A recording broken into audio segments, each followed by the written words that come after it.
Hello, ladies and gentlemen. Welcome back to another episode of Shooting for the Stars podcast. And I wasn't gonna bring this video tonight, but it was just so intriguing. It was so good, and excuse me, it's about 12:07, 12:08 p.m. a.m. where I'm at right now, my time in Texas, and I had to bring this video up because we've waited too long. We've waited far too long for the news. I mean, really, since the first round, we waited too long. And as we all know, the the Lakers have got picked their next coach. They've assigned their next guy for the head coaching job, and to some it'll be shocking, but the people that have been listening to the clues, like I have, it comes as no shock. JJ Reddick will be the new head coach for your Los Angeles Lakers, and will be replacing Darvin Ham in his deranged and this upcoming season. He has a 4-year deal. No price, no money has been listed yet. How much money he signed for, how he'll be getting. We just know it's a 4-year contract. I assume that the details and the layouts of the contract will be laid out so partly. But let's get right into it. My thoughts about it. The man, I tell you, man, don't nothing shock me coming out of LA. I mean, seriously, isn't that what they say? Isn't that the slogan up there? LA, our way. I mean, before I get into the JJ Reddick swing of things, I mean, I gotta get. I mean, shit, I have to talk about seriously. I mean, I mean, I guess we're all blind people. I mean, I guess 1 plus 1 really does equal 4 these days because you just can't make this stuff up. And LeBron's gonna have the audacity to act like he has nothing to do with this. With this, he has nothing to do with it at all. He let Rob Pelinka and Jenny Buss and all them do the whole head coaching search. I have nothing to do with it. Please, please. Problem is for me is that man, how much of a sloppy seconds could JJ Reddick only feel like? I mean, this almost kind of because this almost kind of reminds me of a kind of like it's like an example of like kind of like a relationship, kind of like a bad relationship, where it's like, okay, I'm gonna go, okay, just stay right here, stay put. I'm gonna go talk to the other girl and see if she's interested. And if she's not interested or whatnot, or if she's taken or whatnot, then I'm gonna come back and bounce back with you, and we can be together. What? Lakers. JJ Redick was not the Lakers' first option. He wasn't. He wasn't their first option. It was Dan Hurley, the two-time back-to-back NCAA winner over there at UConn. The Lakers offered him, I want to say roughly about a week and a half ago, a 6-year, $70 million deal to make Dan Hurley the sixth highest paid coach in the NBA. He turned it down like that. That following Monday, he turned it down like that, said I'm uninterested, and said I'll become. And I said this: it's not that Dan Hurley does not. It's not that Dan Hurley does not want to be an NBA coach, because you coach at that level at high school and college to be able to coach one day to get jobs like this. And many would say that the Lakers is not a job you should turn down. It's the biggest brand. It's the biggest franchise in our game. That was. It seems like it's a new day and age, and things are really changing. My big problem with this job is that I don't blame, and I said I don't blame Dan Hurley for turning down that job. Even I don't blame the Lakers' job was going to be tough for going. This is a tough job. Obviously, this is one of the toughest seats in basketball. We all heard Shaquille O'Neal say, Do you think Darvin Ham will be there more long say term, or do you think it might be coming to an you end? just What's your don't. It just got vibe? I many don't like years for talking slippers about with this coaches. I organization. It's don't just know. I not. don't have any idea. However, See if with the the Lakers Lakers, lose, for Jay changes Reddick, will be made. I know that for a first fact. of all, That's just the way the can't- Lakers I operate. can't They don't nothing but accept commend the that brother. I stuff. think he's That's an just the way excellent they basketball operate. You know, mind. this Him and LeBron storied started this great franchise, podcast that I historical recommend that all franchise, y'all and go we're listen used to to. Go winning. tune We're all about into. winning. And ever Whenever since y'all that have a bubble chance one day in championship, y'all it's been lives, kind in of y'all up and busy down. lives, So because it's a changes very will interesting definitely be podcast made. that break down the game in a different perspective. And since they, two of the smartest minds to play the game, they break it down in a way where they show you the X and O's, things that you don't get when you go on ESPN or First Take or Fox and stuff like that. They're telling you the X and O's. They're breaking down play by play, and it's good. It's very interesting. You can learn a lot, especially if you're a young hooper out there, guys. My guys who are playing basketball and trying to get to the league and hoop and have hoop dreams. I do recommend y'all to listen to this podcast, because as y'all know, the game is changing. It's not all about being athletic and jumping over people and outrunning people. You have to have some kind of IQ in your game, and if you want to learn the game play by play and really fundamentally.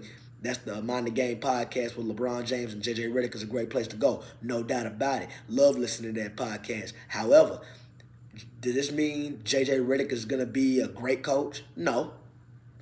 No, not at all. Not at all. And reason why I'm saying this is that JJ Reddick is a smart dude, but as we seen with Jason Kidd, a Hall of Famer, arguably Hall of Famer, was just out coached by a 35-year-old Joe Mazzulla. You should. It comes way. It boils down to in our game way more than just the X's and O's. You have to be able to relate to a locker room. You have to be able to get the players, to know when it's crunch time. When things aren't going good, but they still follow because you're the leader of this team. You're gonna have to lead them into the dark, to the lightness, in which the Lakers have been in a dark place for quite some time, ever since the Mickey Mouse championship. Let's just be honest about it. The Los Angeles Lakers, ever since winning the bubble championship, the Los Angeles Lakers have missed the playoffs 2 times. And the times they have made it, they dang nearly had to scratch teeth, nails, and jaws to get into the postseason, playing in the play-in tournament, including last year. The Lakers, not a bad season last year, went 47-35, finished up as the 7th seed, but again, had the morale and play in the play-in tournament, and dang near, and if it was not, and took a Zion Williamson injury, hamstring injury to be exact, for them to advance. And for them to advance and get to the playoffs. And men like myself would say they should have tanked that game because the result just ended up dang near getting swept by the same team that literally swept you a year ago in the Western Conference Finals. But that's neither here nor there, is it? What I'm discussing is JJ Reddick. This is LeBron all day. No doubt about it. This is LeBron's decision all day. He can say whatever he wants to, and he has to be fine with it. He has to be fine with it. Seriously, it's just been orchestrated all along. Literally starting. We keep in mind, y'all, we don't know LeBron James. We've never known LeBron James for doing stuff like this. We just honestly, this is really the first time he's ever did something starting a podcast. While we all respect and commend JJ Reddick, regardless of how we feel about him as an individual, we have to respect JJ Reddick, because for LeBron to be on a platform with JJ Reddick, that has to let you know how highly he thinks of JJ Reddick, of his basketball IQ. So let's go ahead and get that out the woodworks right now. But that being said, my thoughts on JJ Reddick being the head coach, we'll see. We're gonna have to see. If we're completely looking at this as a guy with no experience, well, we can't judge that. Look at Steve Kerr. He was a player and ended up winning four championships. And went to the final, been to 7 finals. The Warriors have the 3rd most banners in the whole NBA. The Celtics at 18, Lakers at 17, and the Warriors are right behind them at 7. Then the Bulls at 6, and the Spurs at 5, and the list goes so on and so on as teams with the most championships. And so you can't sit over here and knock JJ Reddick, because I do believe JJ Reddick is a really smart guy. But the reason why I say the Lakers' job is so tough, and the reason why I say that job is tough, and it's the toughest season in basketball. Now, if LeBron James wasn't there, if he was in Cleveland or so retired, like how most people, I understand y'all are calling for him to be, yeah, no doubt about it. Who's to say Dan Hurley wouldn't take the Lakers' job? Who's doing, beautiful attraction. Los Angeles, regardless of what y'all say, if it's the same organization, LA is still going to be LA. Guys, the big guys want to live in LA. People want to live in LA, okay? You don't got to worry about, people still want to live in LA. The market is still very attractive. We're not arguing that. We're arguing is the team itself, is the fan base attractive still. It's still an attractive team to play for. It's just like how it was back in the day with Magic and Wilt and Kobe and Jerry West, and Kareem and Wilt. It's not like that. It's not like that. In some percent, the Lakers don't even care about winning them. And I'm gonna say it like this: the ultimatum for this job right here, JJ Reddick is not gonna be the head coach. He's not going to be the head coach. The head coach is still going to be LeBron James. When the game gets tight and when it gets crunch time, you can expect LeBron James to have the exact same reactions he's had on numerous occasions to former head coach Darvin Ham, who was gone after 2 seasons. And that's another thing, too, JJ Reddick. You're going to have your work cut out for you, man. Forget assembling the staff. That's one of the many things you have to do. You have to figure out what the heck you're going to do with this goddamn roster. One thing for sure, you have to know you can't bring back D'Angelo Russell. One could only imagine. Am I right? Or I'm really crazy. And you can't bring him back. You gave him a shot. Matter of fact, y'all paid him $37 million after he's had 8 points total in the whole Western Conference Finals in 2022. Okay? Then he backdoored after y'all paid him, put some confidence into him, and then gonna drop 0 points in 30 minutes of play in Game 3 in the first round against the Denver Nuggets. The team that kicked your rear end. Again, the team who you lost 11 straight times to before beating in Game 4.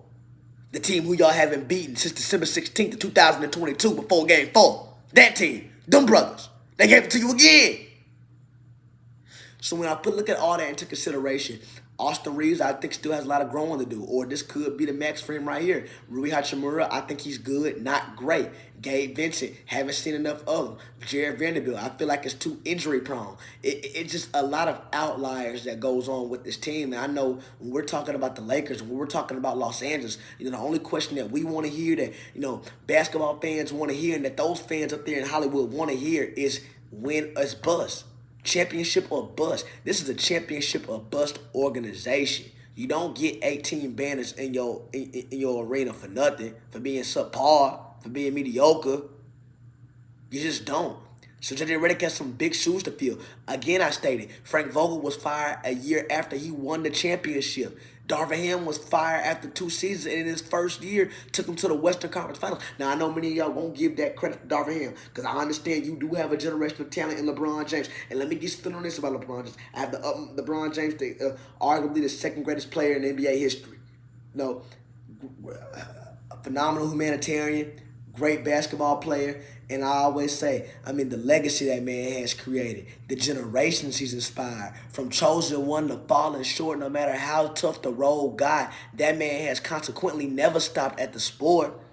This is not an indictment at all LeBron's play, or saying that I think LeBron's not slowing down anytime soon. Heck, last time we seen LeBron in Game 5 when the Los Angeles Lakers were bounced out for good 108-106 loss in Ball Arena up there in Denver. LeBron had 30, 11, and 9. So that lets me know, oh yeah, he's still top 5, top 7 in the league. But keep in mind, we also all know that if he's not winning, if it's not a championship, if it doesn't result in him holding up the Lombardi Trophy at the end of the year, LeBron doesn't care. He doesn't care. He said himself, he's not. Or does he care? Or does he care? Because I'm indicted on this world. Because now I'm thinking, okay, is he at the point now where he knows he's not gonna win? Because this is a big gamble. I assume he's playing for that 5th title at least. I think 6 is out the water right now, but you would think he's at least playing for this 5th title, guys. You would at least think that. Anybody that don't want to strive to be as close to perfect as possible. I will never push somebody to be as great as they want to be. Because at the end of the day, man. At the end of the day, it's just basketball. It's just basketball. It's just basketball.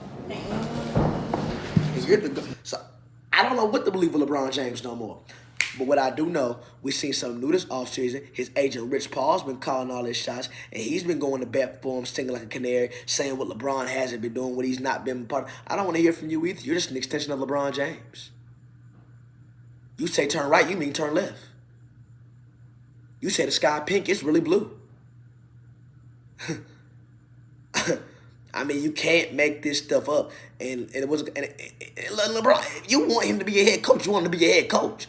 Don't sit over here and for your own self-aggrandizement and say that I have nothing to do with this head coaching search. And also news that just came out too, not too long ago. I want to say about it roughly an hour and 30 minutes ago. LeBron James will be opting out of his deal, so which means he will be testing free agency. And before you be like, oh, Cam, what are you talking about? Cam, what are you talking about? That doesn't mean that this JJ Reddick has nothing to do with him. Why would he opt out when the coach he's quote unquote got the job for? You see what I'm saying? God, these people just tell the stories. They just tell the stories. Don't be fooled by this. LeBron's going to be right back. He's just inking a new deal. When you're LeBron James, you have power. You have power for everything. You have power of who you want your teammate to be. You have power of who you want your coach to be. You have power of how much money you're going to get, even though despite you're 40 years old. Or soon to be 40 come December 30th in 2024. He's 39 right now still. And year 22 is coming up. All I have to say is that when I see moves like this, and what does this mean for Bronny? Keep in mind, they both said that playing with each other is not a part of their itinerary no more. That's gone.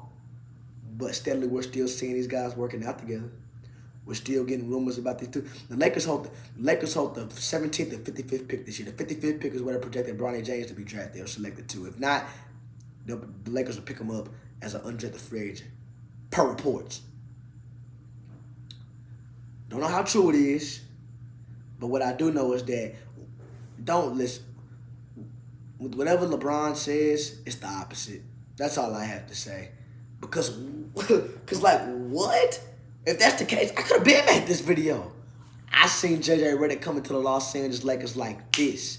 It wasn't even no secret no more. All the other candidates who they had, David Aldean, Sam Cassell, James Borrego, all those candidates were not even as close as Dan Hurley. And Dan Hurley, come to find out, was just a pipe dream. He was never coming to coach LeBron James in year 22. He was never coming to coach the Los Angeles Lakers.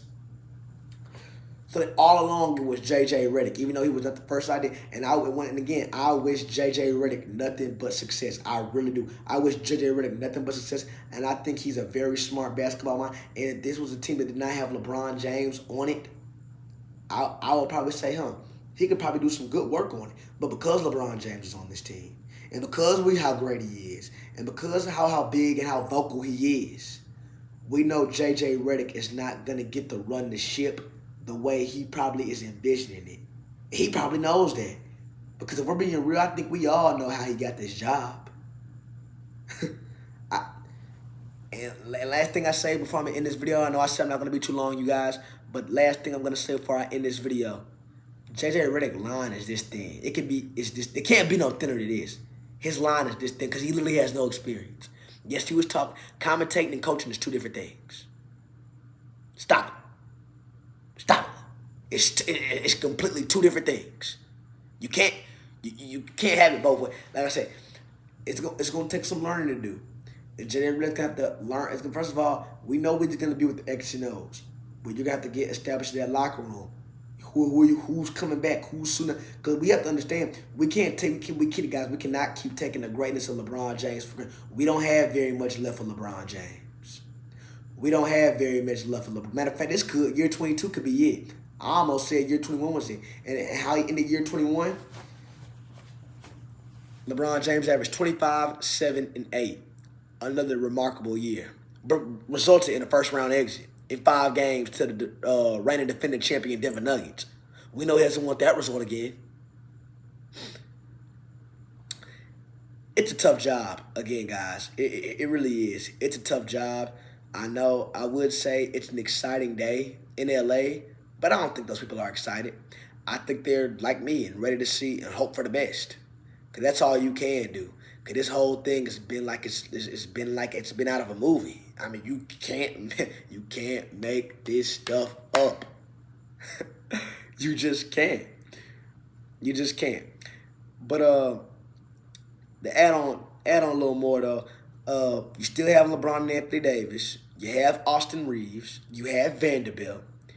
It's how you construct the rest of the team. If you're Rob Pelinka, what are you going to be doing with that 17th pick? Are you going to trade it? Are you going to try to look to acquire a third star? You know, you look at how Boston's rolled to it. Boston's rolled to the finals this year, and even though their 2 stars were homegrown, that's how Boston's able to get away and make this stretch and able to kind of build this team that they had. Because the new CBA rule, you know, big threes are done. Big threes and having a whole bunch of good role players, that's done these days. The way the new NBA CBA is, they make it really hard. It's going to make it hard to keep this core we just seen win the championship together in Boston really hard together. But you look at how Boston did it. It wasn't just Jason Tatum and Jaylen Brown.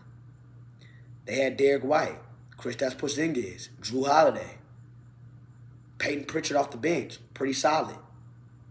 So you have all these things. Al Horford, who's been waiting to get a chip, 38 years old, by the way. So happy for the veteran Al Horford. Congratulations on that chip. You got a young man. You definitely deserve it. So when you look at that, man, it can't be, and it's going to be about, can LeBron buy in to wanting to do less? Not in a bad thing. Not saying LeBron's bad. Not anything like that. But when I come to watch the Lakers over the past 2 years and how they've lost, it's like they go away from an offense. It's no offense. And we're either going to do 2 things. And this can be an indictment on Darvin Ham because you're the head coach. Why are you letting this slide? We're going to go LeBron James, AD, PNR, the pick and roll game, where he decides what he's going to do out of it. If it's going to be a lob to roll into the basket for Anthony Davis, or if it's going to create his own shot out of it, or just strictly LeBron James going one-on-one in the low post or up high. And you have to have more than that. You have to have more than that. And that's why I think JJ Reddick, knowing the game like he does, and him and LeBron, can obviously they respect each other. Them doing their podcast can be very beneficial and be very good.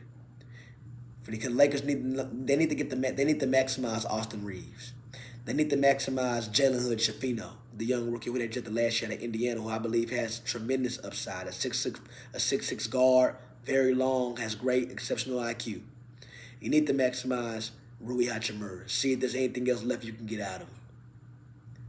But if not, I'm not sure if LeBron ends his career like how Peyton Manning ended his career in the NFL, on top with that jewelry on his ring. I'm not sure that happens. Because when you take a gamble like this, I mean, didn't you learn? The first year head coach, Darvin Ham, didn't work out, apparently. But no, JJ Reddick's different. JJ Reddick's different, though, so he's different. Their words, not mine. Like I said, we'll see. I'm going to continue speculating like the rest of us, and we're going to watch this story further conclude. But right now, we have USA basketball coming up. We're going to be paying attention to that. That shall be exciting, and we're just going to have to wait and see till the new league year comes. But I tell you one thing, it's going to be interesting. I'm glad the Lakers, the biggest franchise in the league, finally found their head coach. That's never a good look. As big of a franchise y'all are. Hopefully he's the guy. Hopefully JJ Reddick's the guy. Like I said, I'm not hating on JJ Reddick. I'm very fond of JJ Reddick, actually. I love his takes on the game. But when you're talking about a head coach, man, that's no job to play with. In any professional sport. It's a very tough job, especially when you're talking about coaching the Los Angeles Lakers. With a 40-year-old LeBron James, who at this point of his career is ready to take sand. LeBron's ready to take sand. He's ready to go. I picture this, y'all. He's ready to go on an island somewhere. He's ready to, just kick it, just chill out, have a glass of his red wine, and just hold hands with Savannah on an exotic island, far away from everybody. But he must have one last dance. And he can't hang it up until he gets this last dance. And I have a feeling, you guys, that year 22, this upcoming year, this will be LeBron James, indeed, mark my words, his last dance. And I stamped that.